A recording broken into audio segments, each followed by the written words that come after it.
You know, it's always fascinating to be in a room full, or rather half full, of automotive executives, because probably we are the only industry breed that gets up willingly at 6 a.m. in the morning, drives for an hour, spend 30 minutes finding a parking spot, and try and be at a conference at 8 a.m. to talk about vehicle launch issues, software architecture, electrification, connectivity, and now obviously geopolitics and tariff impacts, and AI impact on the vehicle development lifecycle. And somehow, the medley of all of this, we call it as a power breakfast.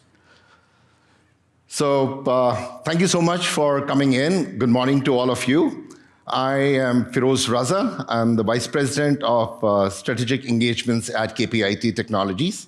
Essentially, to put it simply, what we do is we partner with OEMs, understand their vehicle platform and strategies and their journey towards vehicle development lifecycle, look at the solutions and the value that we can bring together in order to accelerate their journey and reach their North Star. So that's kind of, in essence, what we do as a company. Now, if you look at, and I'll just get the clicker. So if you look at the topic of the session today, global realignment, experience of centric product design and evolution of customer expectations, and platform dominance based off agentic AI development cycle. While these are hot topics in the industry right now, but this is essentially, if you look at it, it's an executive stress test. I'm sure all of you are kind of dabbling with this day in, day out, going through those challenges, looking at how do you really navigate through the session. So I think it's an apt topic that we all can debate about. And we have a distinguished panel here to share their insights. Essentially, that stems from our global experience of being in mobility sector for about 25 plus years, working with a multitude of different OEMs across regions. And that reflects with the experience that we have gained as a company with working on over 2,000 plus production programs. There are about 20 million plus vehicles on the road with our embedded softwares on it. And it has, it has kind of evolved in a stage where we are now a preferred partner with a lot of OEMs on their SDV programs. And right now, as we speak, we are deeply involved with 9 of them. The role that KPIT has played over the years has been acknowledged and recognized in the industry at different events. The latest being Autotech just a couple of weeks back, when KPIT was recognized for 2 of our categories on cloud and data platform solutions, as well as Software Leader of the Year award. Now, all of this obviously is built off not just the homegrown organic competencies and solutions and platforms, but it's an ecosystem that KPIT has actively been investing over the years in building a partner and alliances with companies that can really bring true value and help OEMs to really navigate through the challenges that they're facing. If you look at Microfuzzy and FMS were acquisitions that were done quite a few years back in Germany. Technica Engineering has been a pioneer of automotive Ethernet over the years, and now they're a part of the KPIT family. Curix was a company that was formed as joint venture between KPIT and ZF.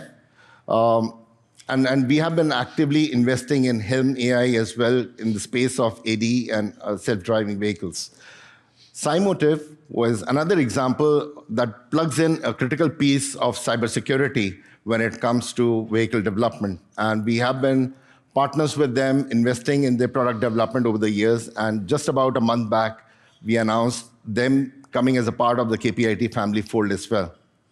Now, out of all these relationships, I think we have Caresoft and Endreams represented here in the panel. Caresoft is both a partner and a long-term strategic engagement where we recently acquired a portion of the Caresoft's engineering services business that has become a part of the KPIT family. And Caresoft, here represented by Terry, is a leading global automotive benchmarking and consulting company. So we work very closely together to really navigate through what are the driving forces or what are the vectors that are disrupting the automotive sector and how do we really navigate through those. And I think that would be part of the topic that would be covered by the speakers today. Now, Endream is, again, another company based off Switzerland. We had been working with them for over the years, jointly building products and solutions that transforms into customer experience in vehicle, around the vehicle, and beyond the vehicle. And Parish would be talking a little bit about that and how that space is really transforming and evolving as how the automotive products are envisioned, designed, and launched, and continue to evolve as the customers experience it. So with that, I'd like to introduce the speakers, and probably I'll refer to my notes not to mess it up. So Terry brings almost 4 decades of automotive experience, and he holds, he has been an integral part of General Motors. He has held distinguished positions at General Motors, most famously as the chief engineer for the full-size SUV trucks. He's been a global vice president of program management and quality and vehicle launch. And after beyond General Motors, he joined American Axle and Manufacturing as SVP of Engineering and Quality. So Terry would be talking a little bit about Caresoft and his portfolio and the work that they do. After that, we'll have Parish Hanna. Parish is an industry pioneer in experience design, shaping the philosophy and process and practices that have defined the field over 3 decades. Parish's work now shapes the design and experience of a wide range of mobility solutions, and it includes both passenger cars as well as commercial vehicle experiences. He is right now the global engineering design lead at nDreams, again, a part of the KPIT company now, and brings in capability of an era of intelligent mobility and experience-defined vehicles. And finally, we'll have Chinmay come in and speak about our operations globally, specifically for America as a region. Chinmay is the president of North America, and he's also the member of the executive board of KPIT. He leads KPIT's strategic and growth profitability across America while driving deep executive engagements with OEM leaderships. He has got over 2.5 decades of experience, almost 20 plus years with KPIT. And in fact, recently he was awarded as the automotive drive visionary leader in the industry. So a round of applause for the panelists, and I would request Terry to come on stage and share his thoughts on. Thank you. Good morning. Good morning. I got halfway to Traverse City before I realized I was going the wrong way. Old habits die hard. My pleasure to be with you this morning. I want to just briefly set the stage for what many of us are experiencing.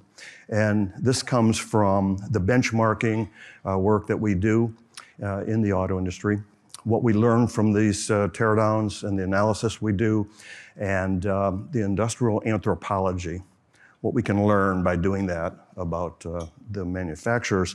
And to do that, I would like to use the Xiaomi as an example. We have a Xiaomi YU7. You may have seen it as you came in the front door. Hopefully you got a chance to see it at ACM. If you haven't seen it, please stop by. Our guys will be there and demonstrate the vehicle to you. It's really worth your time to spend a little bit of time with it. But I'm going to use that car as an example of what's happening in China at large. I could have chose almost any company. I decided to use this one because this car, quite frankly, was made famous by a local CEO. And I think this one tells the story quite well. It started when I went to the Shanghai Auto Show. And if you haven't been to a Chinese auto show at Shanghai or Beijing, I would encourage you to scrape up the budget and go. It is life-changing. My takeaway from doing this was that if you took the Detroit Auto Show, the New York Auto Show, the Chicago Auto Show, the LA Auto Show, and jammed them together, it would pale in comparison. It is absolutely amazing. And when I went to the Xiaomi booth to see the vehicles, you have to get in this passport control maze to wait your turn to get into their booth. And when you get in there, the best I can describe it is a crush of people. You're being touched on all sides as you make your way over to the vehicle. And the whole way I'm just going, wallet, passport, phone, wallet, passport, phone.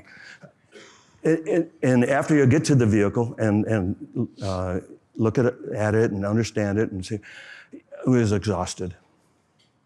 And so I looked to the partners I was with there and I said, let's go across the aisle where a local OEM had their display. I said, let's go over there so we can rest. Because the only people at that booth work there. And that's something that you can only experience. And that goes deep into the heart. The Chinese auto story, you're all aware of it. The large increase in market share, basically at the cost of the rest of the industry. Different proportions in globally, but that is the trend, of course. And so I would like to use this Xiaomi YU7 as an example of what's happening in China. This is the forcing function. This is what's creating the existential threat that must drive much of what we do in the industry in order to confront this and to succeed. The YU7 for Xiaomi is a Rocky versus Apollo Creed story. This is a contender taking on the champion of the world. When the YU7 was being designed, the Tesla Model Y was the #1 selling vehicle in the world.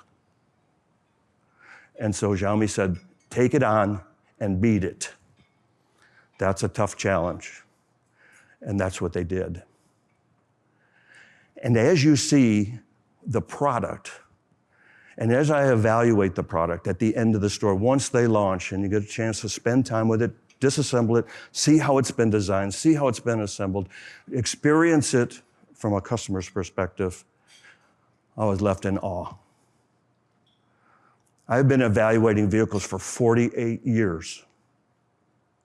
And I don't care in what aspect you want to compare this Tesla Model Y versus this YU7. That YU7 is a superior vehicle. There are people here who can do a better job than I judging the appearance. I think it looks fine. It's called a Porsche killer. The interior is luxurious. As an EV, it has better range. It charges faster. It has more acceleration. Its ride is smooth. Handling is crisp. Interior is quiet and pleasing. And the electronic connectivity is seamless and flawless and takes your phone to the next level. And in every way that I would evaluate those vehicles, I would say the YU7 succeeded in its mission. Now here's one of the amazing things. Though it's superior in all these ways, its MSRP is $10,000 less. And that is shocking. That is eye-opening. How can you create a vehicle this good and it's $10,000 less? That's formidable. And if you had to make a purchase decision between a Tesla Model Y and a YU7 and you had the opportunity to buy these two, this would be an IQ test. I would trade in my Model Y for this YU7 in a heartbeat. And as amazing as that is, understand, that's not bad for a phone company. That car was built not by an automotive manufacturer who's been in the business for 125 years. That was built by a phone company, and this is the second car they've ever made. And to me, that's shocking. To be able to bring in that talent, that experience, to put all this in place and to come out with a product this good that they can price that low is just absolutely astounding. And so that really raises the clarion call and says, listen, we're facing an existential threat if we're seeing this widespread, and we are. As amazing as this is, that this was done by a phone company, we also have to understand that they've changed the game. When we launch, traditionally, when you launch a brand new vehicle, within 60 seconds, someone's going to tell you it's 0 to 60 time. It's going to talk in engineering and automotive language. They don't do that. They're talking about the fact that, oh, this is just an extension. This is your electronic ecosystem taken beyond that, and indeed it is. So they're changing the game of what it means. They haven't given up on any of the performance, but they're really focusing on the customer experience. I think we design vehicles because we think people are addicted to their car. When I was growing up, I was addicted to my car. It was part of my life. My children are not addicted to their car. My children tolerate their car. My children are addicted to their phone. And this is an extension of their phone. As amazing as it is that they were able to take on the champion, to beat it in this regard, and to be able to price it at that, and be at a phone company to do it, you also have to understand, even more amazing than that, is it was done in 24 months. And that is shocking. The lessons that we find is that they benchmark the best of the best and shoot for that. They don't care about anything else. They imitate the best, they improve upon it, and then they increase, expand. They use smart, technology-led, architecturally focused at the base. What should we do? What's right? They have a culture, a competitive culture to drive and to settle nothing but victory. And they are going extremely fast. When you look at progression here from the Tesla Model Y to the Xiaoping G6 to the Xiaomi YU7, if we just, as an example, look at the structure, this is quite innovative. Tesla broke the mold here a bit when they made mega castings, giga castings for the front, giga castings for the rear, a body in white with no floor, and really going after the efficiency and the mass efficiency and the cost efficiency of the design. The G6 came out with a mega casting on the front, one on the rear, and no floor. The difference being the casting is thinner, it's lighter, and it's less expensive. Followed now by the YU7, casting in the front, casting in the rear, no floor. But again, the castings are lighter, they're thinner, that metallurgy's changed, and they're less expensive, driving the cost down. This is the imitate. This is the improve. This is the increase strategy. And I could show you this through system after system after system on the car. And as I said, the amazing thing is that their VDP is driving them to do this in a 24-month time period where others are in a 36 or maybe even 48-month VDP. Folks, at the end of the day, of all the advantages you can have in a business, speed is your strategic advantage. We can all buy more aluminum. We can buy more steel. We can buy more copper. We can buy more rubber. We can get more people. We can go and get more money. You can't get one more minute. Once a minute comes and goes, it's dead, can't be used anymore. So the person who can utilize their minutes the best has an advantage. And they're doing that incredibly well. And I would encourage you, anything that you can do, and with my fellow partners here, anything that you can do to increase your speed, to be more effective, it's critical to compete. Many of us are still in clay, and they're making their first production vehicles. Keep that in mind. We need to streamline our decisions. We have to streamline our processes. We can't be so risk adverse that we have robust processes that don't allow us to make a mistake financially or technically. That's not what's driving them. And this is what we have to confront. And it's a system-wide problem. It isn't one thing that they have an advantage over another. There are many parts of this system, including support from the government. But one thing that we can see is that the alignment between the OEM and the supplier, they're going in the same direction, often through vertical integration or at least in agreement. This is where we're going. The CCP comes in and says, we're all going this way. This is the market we're going to conquest. This is where we're going to win as a country. This is it. And everybody lines up. If you add these vectors up, you end up with a long vector going right there. We're here. We have supplier against OEM, toe to toe. And then we have a government comes in and kind of smashes it all in another direction. We don't know where the heck we're going. And so we end up with some resultant vector going in some random direction at some random magnitude. We have to get aligned. Perfect example here. This is an EV. EV batteries have to have a vent. If these cells get hot, if they outgas, you've got to get rid of that gas. There are vents in that battery box. Customer doesn't know. Customer doesn't care. It just has to be there, it has to work. They don't even know about it. If you look at the vent in every Chinese battery that we've been able to disassemble, it's the same part, interchangeable. If you look at the vents in these EV vehicles by these manufacturers, each one is absolutely unique. Designed uniquely, tooled uniquely, at its volumes, missing totally the opportunity of scale. And this can be repeated system after system after system. Here's a brake system. Can you imagine having the same brake system on some local manufacturer's vehicles? No way. Yet here are 10 vehicles that use the same part number for a brake booster. This is that alignment. This is that scale. This is one of the elements of their strategy. So what needs to change? This is where I'm not very helpful. Everything. We have to look at the system. We have to look at everything that we can do to start to get faster and more streamlined, more efficient.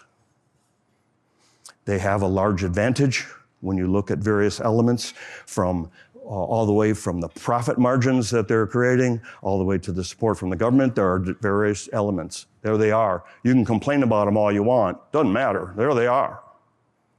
And that's the challenge that you face. So best to just to kind of stand up to it and say, okay, what are we going to do about this? What are we going to do about this? What are we going to do about this? And get at it. So the legacy model doesn't stand a chance competing in this new world. We really have to be very, very aggressive, very bold moving forward, utilizing every technology we can, every opportunity to be more efficient and to be faster. So the Xiaomi isn't a flash in the pan. It's not unique.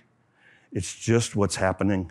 And it's a good example to say, what do we need to focus on and how do we need to address that? And I believe in my heart that we can and that we will. So thank you for your time this morning. And Barry, would you like to? Thank you, Terry. All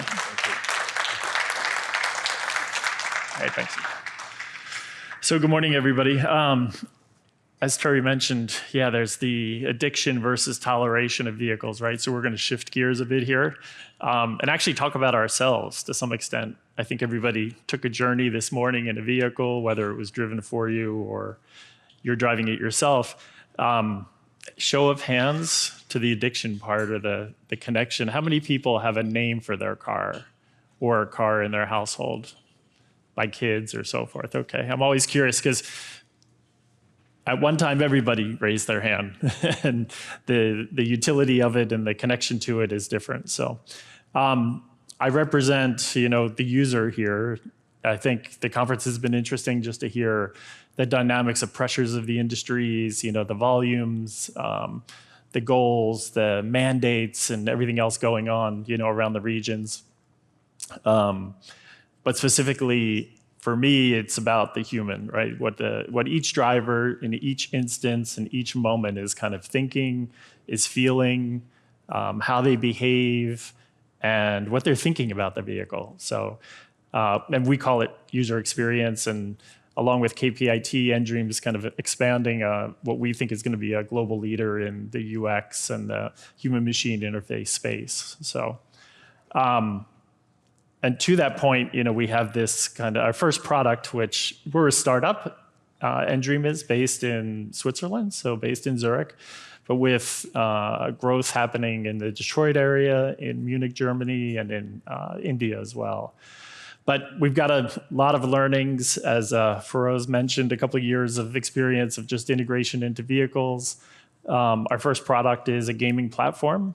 And you think about gaming, and everybody kind of does a double take about gaming. But each of us, for a long time, stationary moments, the car is a third place, have all been talked about, right? So I think around here, we wait for the bus with our kids. We maybe watch a soccer game if it's raining inside. We wait for somebody at the airport. Some of us are charging, and we're flipping through our phones while we're charging or drinking coffee or whatever the case is. But that's becoming more and more real. Again, just if you think about the architecture and the capabilities. And in other places of the world, entire car companies exist and rental companies so that you can take a nap in your car. And the car is strategically positioned. Somebody rents it, takes a nap, and goes back to work.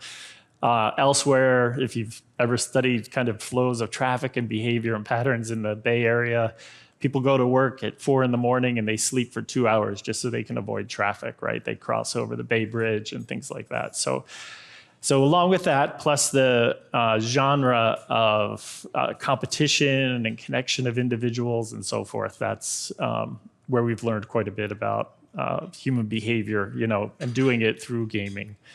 And today you can find that platform in all of the brands mentioned, and in the future we're going to expand into multiple regions and other OEMs and so forth. So, and by the way, there is a car outside, so if anybody hasn't experienced it yet, we can put you in it and play some games. The interesting thing is you think about the course of your day and even your journey here, you left home and you came to a conference and you probably wanted to be attentive, you needed some fueling, but your mood is changing, right? Your dynamic is changing, your mental capacity is changing. So for us, doing that extremely well, making that really easy for you, simplifying everything. I do think in the state of vehicles today, we're probably building 400, 500 user features, and the drivers are actually aware of maybe 50, 60% of what the car can do, and they're not using a lot either, right? They're using maybe 20 or 30%. So you think about the CapEx upstream and what's actually being used now. And I think actually right now we're starting to hear about feature reduction and simplification and prioritization. And those are kind of things that we spend all our days thinking about. And then we also think about kind of a second wave of connected intelligent vehicle experiences that are going to take hold, where maybe your profile and your connection to your phone and the car recognizing you is working. Connected services to date has been a little bit problematic, whether it's I start the car remotely on Monday, on Tuesday I can't do it and I'm not sure why, or I have connected nav, or I can have a conversation with the car on Wednesday, I can't on Thursday. These things are going on and off. So a lot of this is, I think, where we can make improvements. And then we can also continue to index heavy on kind of the human connection. Because believe it or not, we listen to most of our music in the car. We have some of our most meaningful conversations with others and even our children in the car and things like that. So how do we amplify that? So we're saying, everybody, the stack is there, right? The software is there, the ECUs are there, the compute is there in many cases.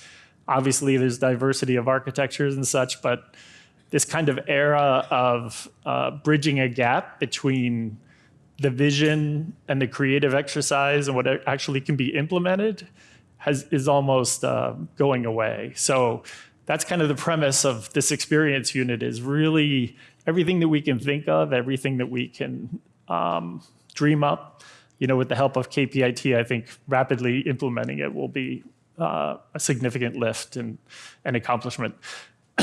We've got a bunch of offerings around quick audits and problem solving around individual sprints, but this is one that's got a lot of traction and is probably the most interesting. If you think about all the R&D efforts and innovation efforts within OEMs, and you think about tier 1 and tier 2 components, inside, outside, around the vehicle, beyond the vehicle, actually establishing new experiences that have interaction inside and outside the car. You think about LiDAR, radar, ultra wideband. You think about driver state monitoring inside the car, biometric feedback, galvanic response from steering wheels. All these things are coming. So the question is, what do we do with them? Maybe beyond safety and ADAS, and how can we make everything more enjoyable or more interactive? Through those technologies. So for us, it's easy, especially in production vehicles, like the BMW outside, where we already have the gaming platform. It's browser-based.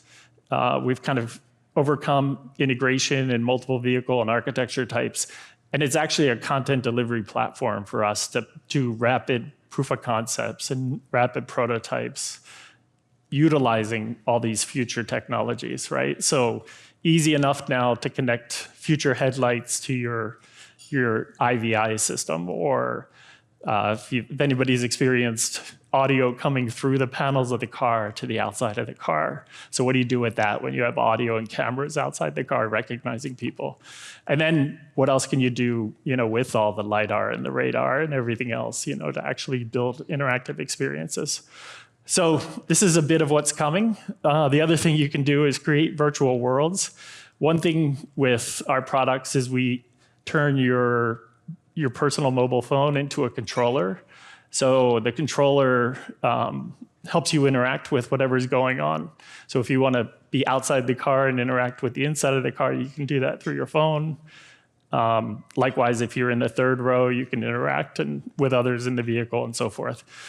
But projection, virtual worlds, isolated sound and cones of kind of audio intensity are all coming. Not to mention, when you start to connect these things. So if you have cameras in the car and you're capturing like unique moments, whether it's with the family, somebody's graduation, or the first ride home after a new childbirth, whatever it is, you're building this catalog. And now these devices and this content that we're creating is kind of aggregated and accessible everywhere. So, the question is, what can you do, and who do you share it with, and how do you access it, and kind of build meaningful memories around that. So the other interesting thing is quick access between your home and your car and remote locations. So nowadays we just use a QR code, and the QR code connects everybody in a rapid pace. And then what we'll do, beyond the gaming, is actually develop a handful of new products as well that are very contextual aware. So now you're hearing about smart content, smart sound, contextual sound, spatial sound, all these things. And then also, if you think about the world we live in, we've got the full internet, and we've got HTML, and we've got access to all this functionality on our phone, on our laptops, and so forth. Imagine all of that just readily being accessible into your vehicle anytime, anywhere, maybe based on where you're located, things like that. So all of that's coming. So I think, we have a pretty good chance to explain really the value. I think that's the important piece, is within the users and the buyers really understanding what intelligence will bring, what connectivity will bring, making it valuable over time, knowing that your vehicle is probably going to be more useful to you later in its life than it is when you drive it off the lot. There's this perceived change. We've been talking about OTA for so long, but the question is, how does that manifest itself and bring that into the world? So thank you.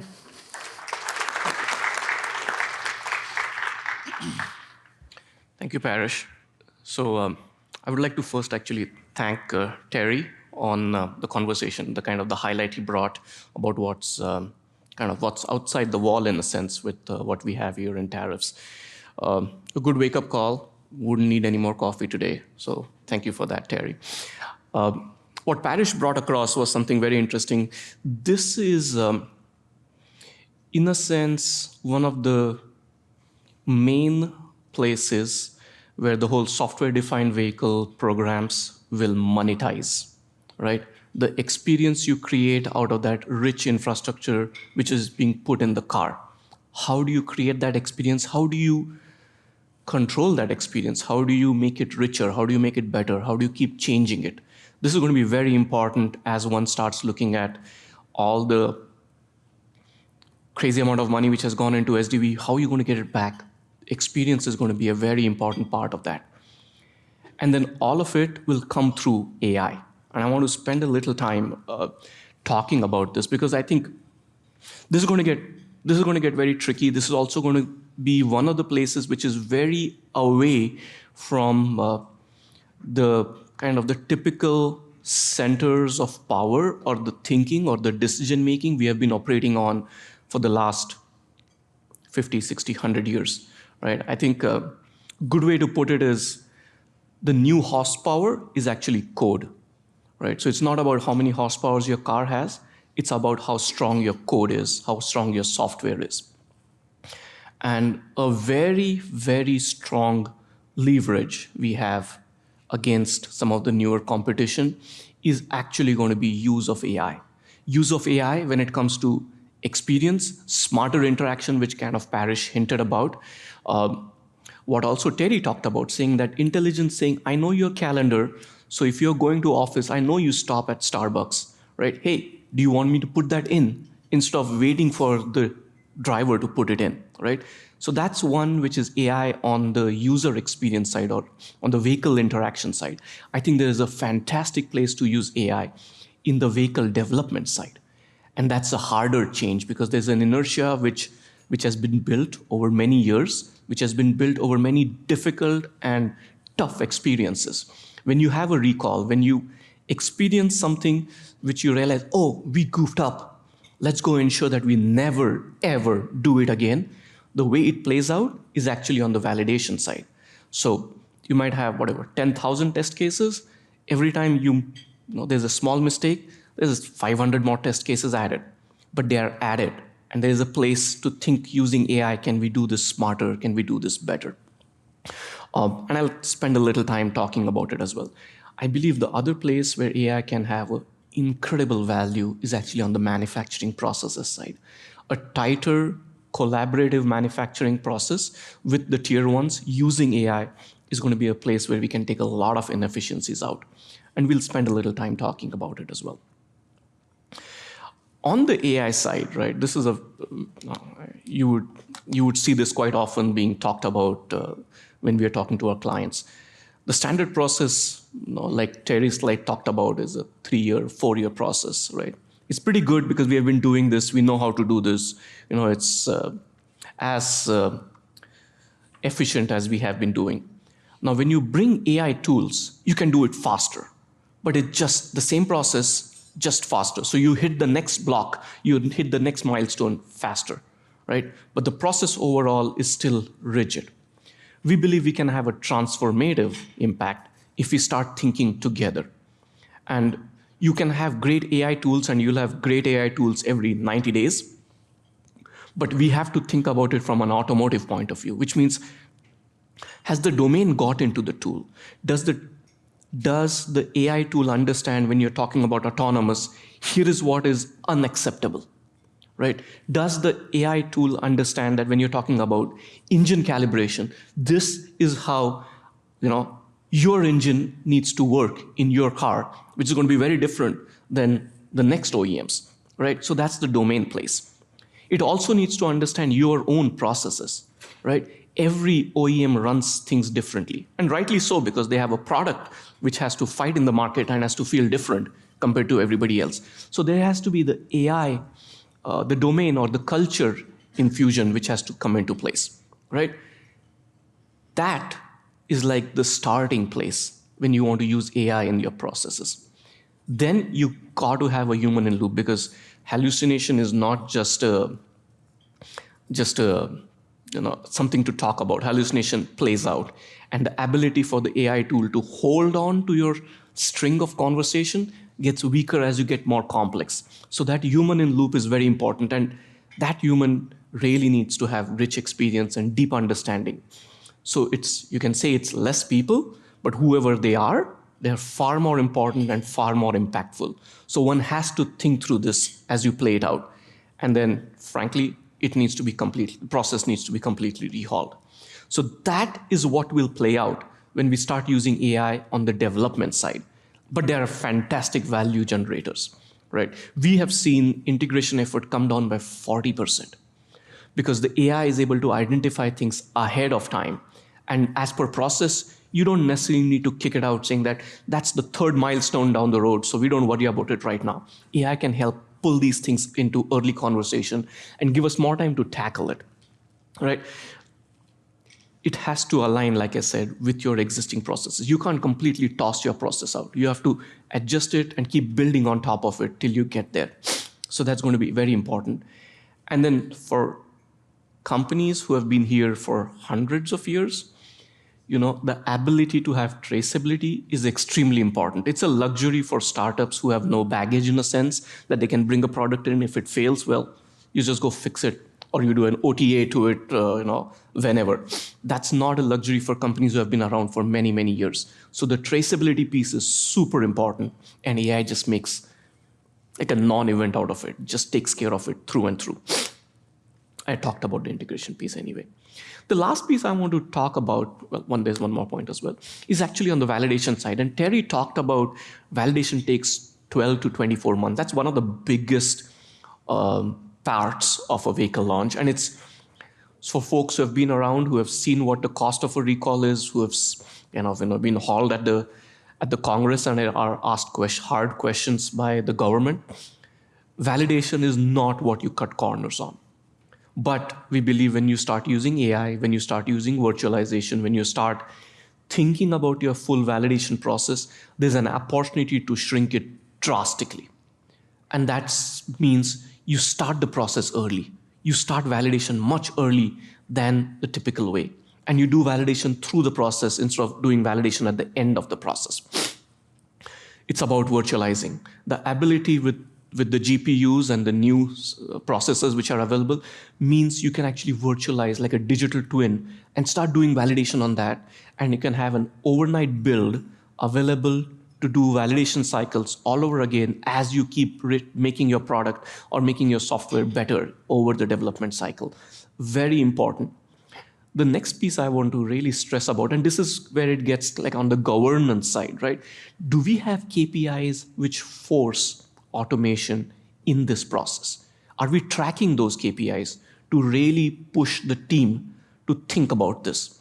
And without that, this is not going to happen because everybody will slide back to the good old way of doing things, which takes 12 to 24 months, right? So very, very critical to think about it. And then finally, we have had pretty much since tail end of COVID, people have talked about, software is going to be very important. And now there's a kind of a conversation saying, we set aside so much, where are we going to go? Is this going to help? I think software is going to be very important as we go. We have to be smarter and wiser about where we go with the software spend. Things are going to shift. What was historically very, very powertrain heavy spend is going to move to other pieces, be it the experience part, be it how the vehicle interacts, the chassis pieces, to make it a richer and a more interesting experience. When, kind of the executives in this room, when you start thinking about where is the money going, I think it's going to be very important to be sure that while you might spend more money on software, within software where you spend will drive the user experience, will drive the product sales, frankly, over the years. So very, very critical to think about this. And the important part, right, the software-defined vehicle, the middleware, which was talked about in the past, that budget needs to shrink because that money needs to go on the user experience side. That money needs to go on how people react with the vehicle, not on the stuff which is underneath the experiences. So it's going to be very critical to move things in the right direction. That's what we had. That's what we had time for. I can see we have 2.5 minutes left here. Thank you very much again, and then I'm going to hand it back to Feroz. Sure. Thank you, Chinmay. So thank you, Terry, Parish, and Chinmay. I think Terry touched upon where the world is headed, what's really getting factored in as a disruption in the industry on the development of the product itself. I think Parish summarized it well in terms of how customer experience is really going to drive the differentiating factor in the vehicles and how products are envisioned. I think, Chinmay, you helped brought in together, how do we really make that happen? So I hope the executives in this room got enough food for thought to munch on as a part of this Power Breakfast to really look at how these vectors of disruption could actually be translated into vectors of competitive advantage. So we do have about 1.5 minutes left. So I would welcome any one of you if you would have any of the questions for the panelists to ask. And Amit, I think our colleague has a mic, so if anybody would want to ask a question or have a comment on the session, welcome. Amit, Elizabeth.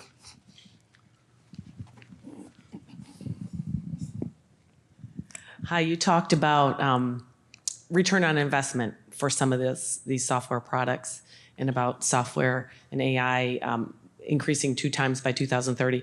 How are you measuring return on investment? Yeah. I think that's a hard question. I think fundamentally it has to be by the amount of, historically it would be by the amount of vehicle one sells.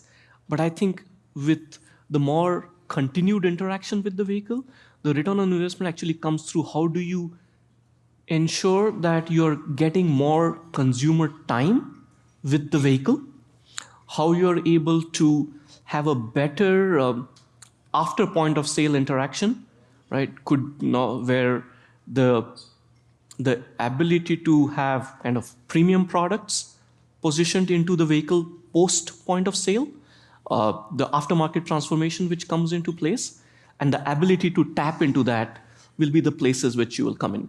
There is a massive cost saving, which is also a big part of the reduction, because it was very clear from get-go, the whole software-defined vehicle was a surge, and it better come down, right? And that's where you kind of have a sustained return with a much lower cost point on the research side.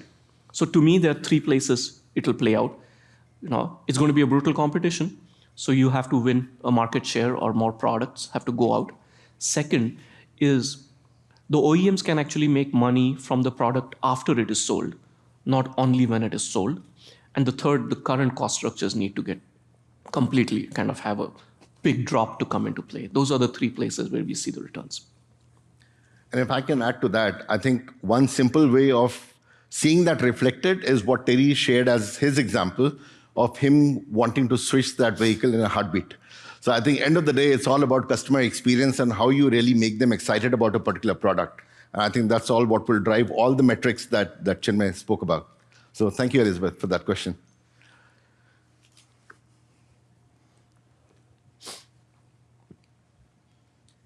Yes, I'm Rick Sturgeon, and I work heavily in AI. So you had mentioned hallucination, and for safety-type systems, for example, in airplanes, quite often, they don't allow them to use AI. And the concern is that AI can make you go a lot faster, but deep down inside of what it created, it can leave structural risks that just don't get identified. Have you developed any kind of a method to actually sort of build from the bottom up like we do today with AI? So I think there are three places where one has to ensure that the hallucination or the risks of AI don't play out. A is frankly how you deploy it, because just downloading Copilot and using it to build code is not the way to do it. So the guardrails have to be in place before we start using it. The second place is that the validation strategy has to get much smarter, because what was inherently assumed to not be in there now can potentially be in there. So one has to really think about how it plays out. So that's definitely the second place where where one has to think about how are we using it, and are we overexposed? Are we making kind of a wrong use of it? And frankly, finally, I would say it's an iterative process. I don't believe you're going to get it right first time round, so one has to be quick in the loop backs to be sure that it's thought through and deployed again and on an ongoing basis. So that's how we are kind of thinking about it. But there is way more to be thought through and kind of put into place than what is already in there. I think it's a learning process for all of us. Thank you. I think as an industry, as we try and literally pole vault rather than just leapfrogging in terms of technology evolution, I mean, I think all these factors would really play out in keeping how do we really re-engineer the vehicle development process in itself ground up. I think it's not just automation itself of existing process, but re-looking at how do we really bring those building elements together. So thank you, Rick, for that question. I think we may have time for just squeezing in one more comment or question before we wrap up.